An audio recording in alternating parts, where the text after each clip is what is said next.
Assalamualaikum warahmatullahi wabarakatuh. Halo teman-teman, perkenalkan nama saya Asma. Di sini saya ingin menjelaskan tentang analisis jabatan. Yang pertama, pengertian analisis jabatan. Yang kedua, manfaat analisis jabatan. Dan yang ketiga, metode analisis jabatan.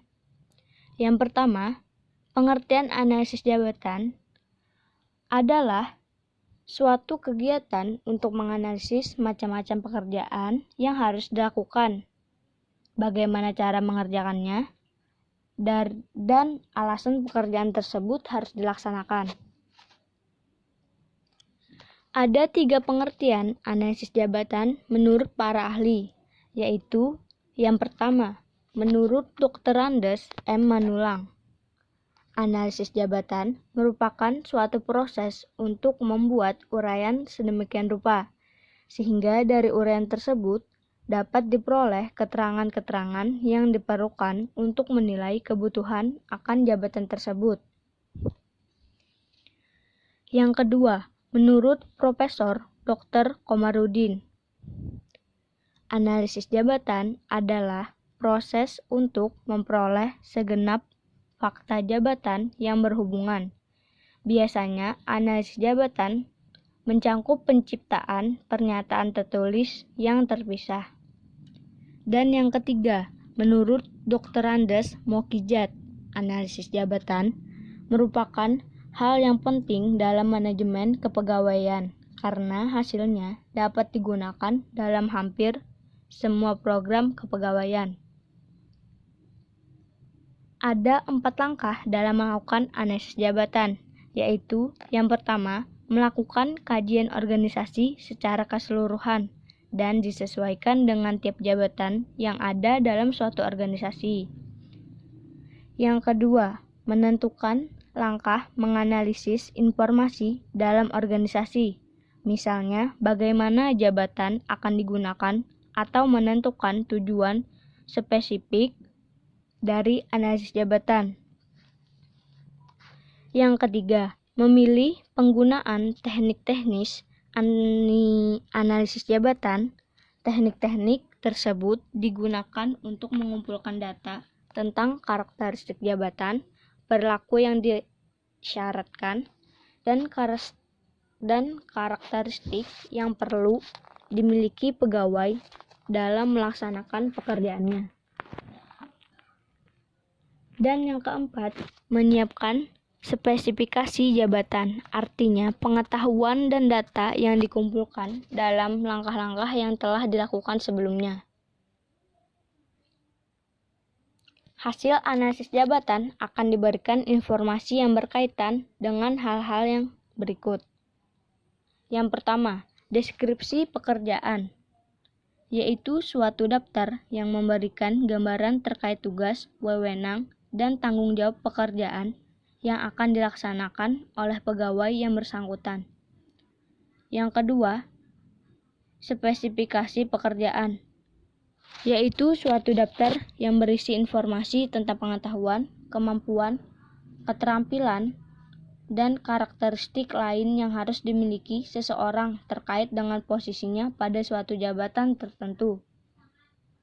Dan yang ketiga, desain pekerjaan, yaitu suatu proses rancangan pekerjaan dengan penentuan tugas-tugas dan metode, serta hubungan antara pekerjaan tersebut dan pekerjaan lainnya dalam suatu perusahaan. Yang kedua, manfaat analisis jabatan. Kegiatan analisis jabatan memiliki beberapa manfaat, yaitu sebagai berikut.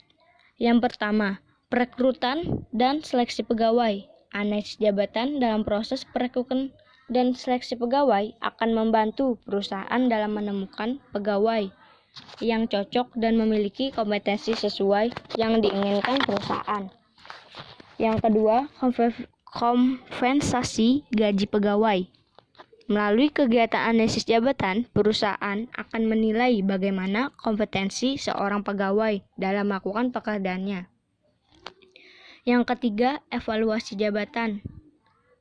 Kegiatan analisis jabatan sekaligus menjadi ajang evaluasi yang menentukan apakah suatu jabatan di perusahaan sudah dipegang oleh orang yang tepat ataupun tidak. Yang keempat, penilaian prestasi kerja pegawai dapat terlihat melalui proses analisis jabatan. Penilaian prestasi ini turut berimbas pada evaluasi jabatan dan kompensasi gaji pegawai. Yang kelima, latihan atau training.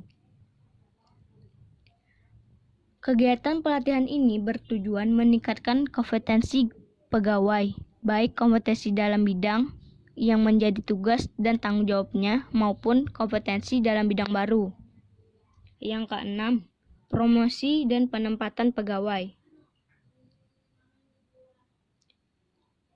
Para pegawai yang dinilai berprestasi umumnya akan mendapatkan penghargaan berupa promosi. Sementara, pegawai yang belum menunjukkan performa maksimal dapat ditempatkan pada bidang lain yang sesuai dengan kemampuannya. Yang ketujuh, organisasi. Hal-hal yang dinilai tidak efektif dibuat menjadi lebih efektif melalui pembaharuan organisasi. Yang terakhir, ke-8, penyederhanaan pekerjaan. Masalah yang terjadi di perusahaan dapat berupa ketidakefektifan akibat pekerjaan yang tumpang tindih. Dan yang ketiga, metode analisis jabatan. Terdapat 4 metode pengumpulan data yang akan digunakan dalam kegiatan analisis jabatan, yaitu yang pertama, kuesioner atau daftar pertanyaan, yaitu pengumpulan data yang menggunakan daftar pertanyaan yang sesuai disusun sebelumnya. Kegiatan disebarkan kepada pegawai untuk diisi.